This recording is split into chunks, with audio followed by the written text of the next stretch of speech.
You are under arrest Durga. शक की वजह से आप हमके अरेस्ट नहीं कर सकत। ओकरा खातिर अरेस्ट वारंट चाहिए और पूछताछ करे खातिर क्राइम ऑफ एविडेंस चाहिए।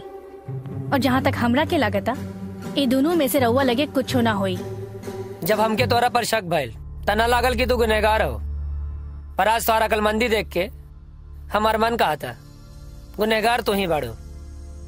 देखा दुर्गा, कानून के हाथ बहुत लंबा बा। पहली बेर तुमके छोड़ के बहुत बड़ गलती कर देनी, पर दूसरी बेर वो गलती ना करे, ना छोड़ब। और गलती के इतना औकात नहीं खे कि सच के पकड़ सके। हम हो ना छोड़े। का करबू? मरबू? हाँ। कितना लोगन के मरबू? कम ऑन टेल में।